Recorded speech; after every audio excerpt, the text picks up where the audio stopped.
Good morning, Brooks.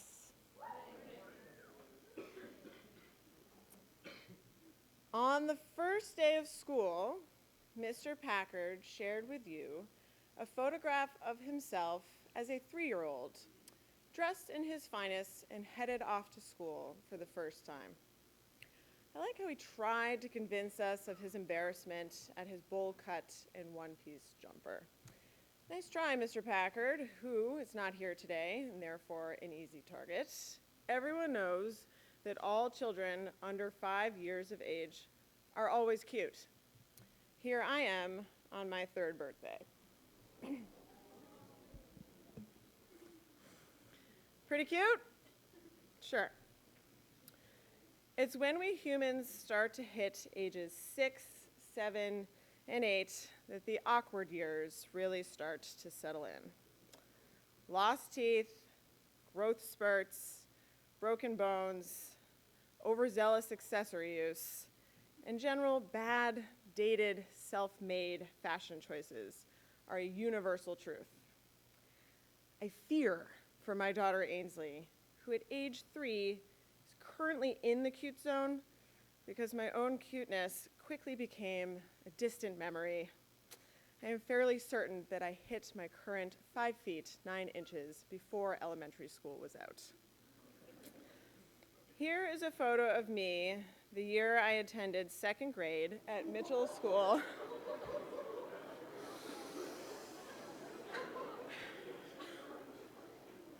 In Needham, Massachusetts. The year was 1991, and I had just moved to town and was new to school. In addition to the Amish dress I elected to wear, I chose a duffel bag to carry my books. Here's the first day of 3rd grade. That's me on the right. Remember that one-piece jumper Mr. Packard referenced? I am wearing one here well past the age of 3. And this was my dental situation during those years. That was a Christmas card, by the way, one of the benefits of being an only child. But back to 1991 in 2nd grade. At age 7, I loved everything about the ocean and wanted to be a marine biologist when I grew up. I was into sports, playing outside with friends, and reading anything I could get my hands on. I also loved school. My mother was a teacher, and both of my parents were lifelong learners. I looked up to them and wanted to make them proud. I had high expectations for myself and wanted to impress my teachers and my peers as well. I applied myself in school to a degree that maybe was not the most balanced for a single-digit kid. As a side note, I know Mrs. Heidekevich can relate. During opening faculty meetings, she shared with her colleagues that in high school, as a yearbook superlative, she was voted most competitive. And then she told us that she did not play sports. There she is.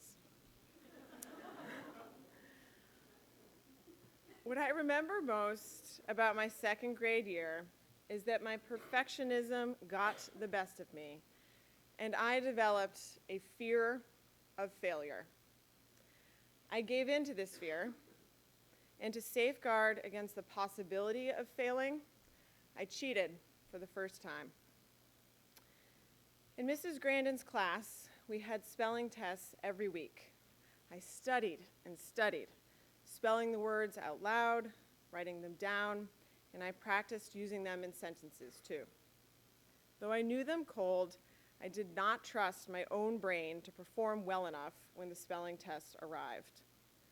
I sat at a desk that was hollow to allow for book storage, and I positioned my list of words so that if I looked down at my lap, I could see them.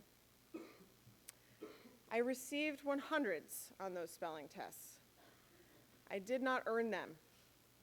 The perceived success felt empty, and when my teacher congratulated me, or my mother exclaimed with pride when I brought them home, I just felt worse. Seeing them up on the fridge made me feel like a fraud. The guilt of what I had done occupied my mind in such a way that it crowded out what should have been a carefree 7-year-old existence. One could argue it's still taking up valuable brain space 25 years later. I don't remember much of my second grade year, but I remember that. I understand that I'm recounting a memory from when I was in elementary school to a high school audience. But what I have learned in my years of reflection rings true no matter what age. I cheated because I was afraid to fail. I wish that I had failed a spelling test in second grade because I have come to believe that failure can be liberating.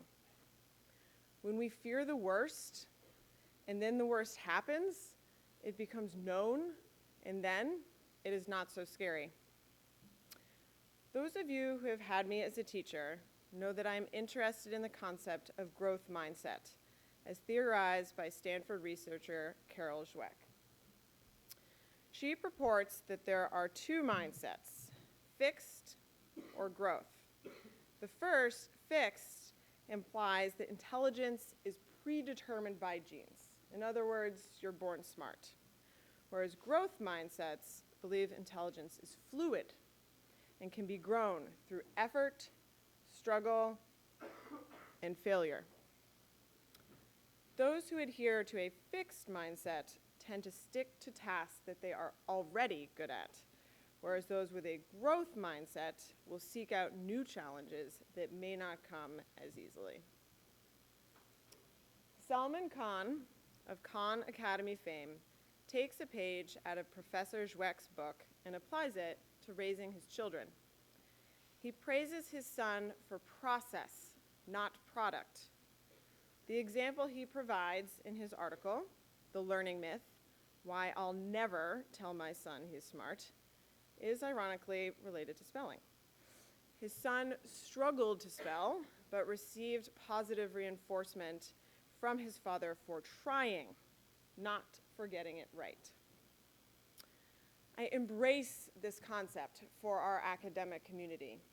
I want for you to struggle as you try new things, as you make new mistakes in your quest to learn. But it will be harder to get there if you have a fear of failure. Fear of failure is the #1 enemy of academic integrity.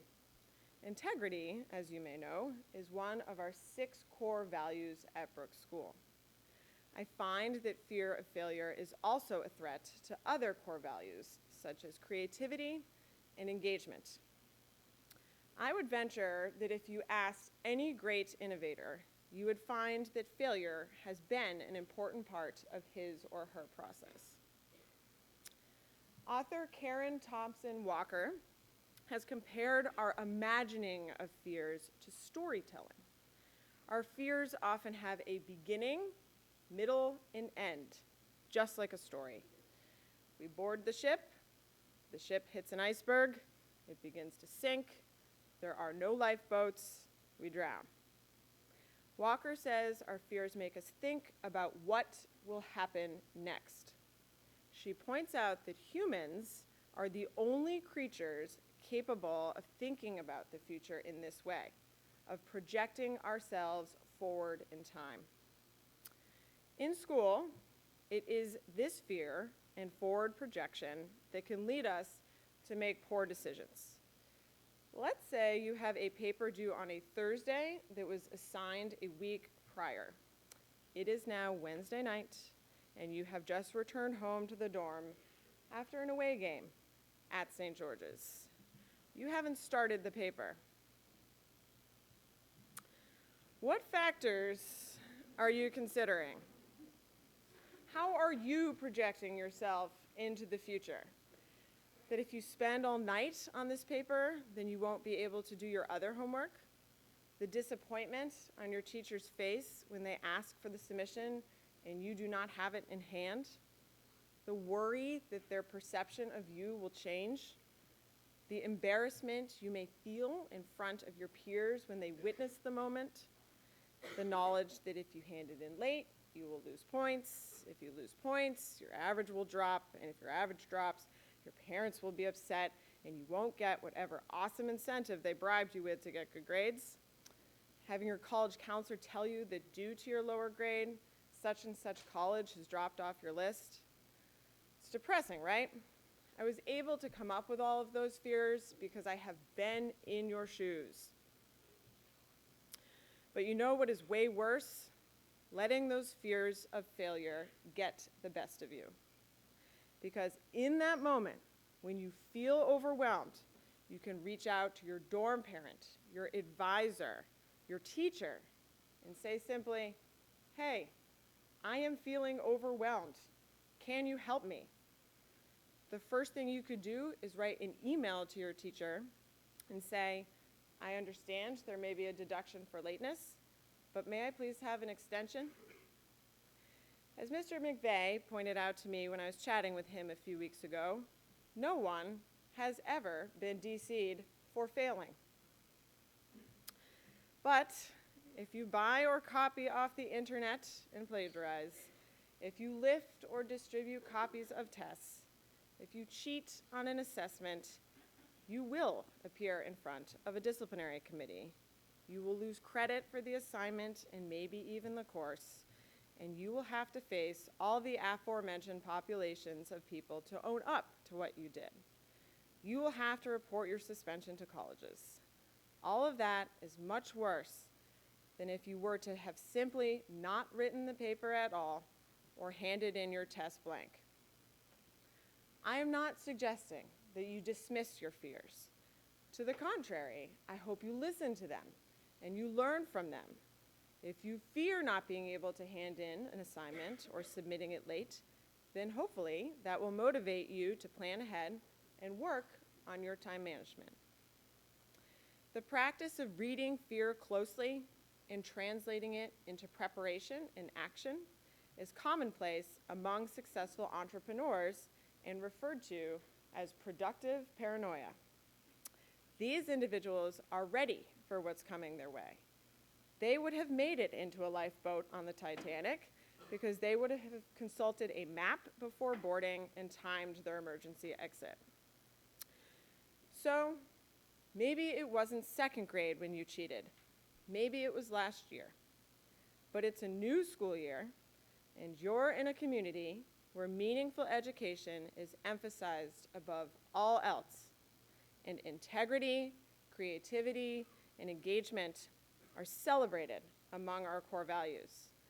Lean in to the support of the adults here who will praise you for trying your best, even on days when your best does not feel good enough to you.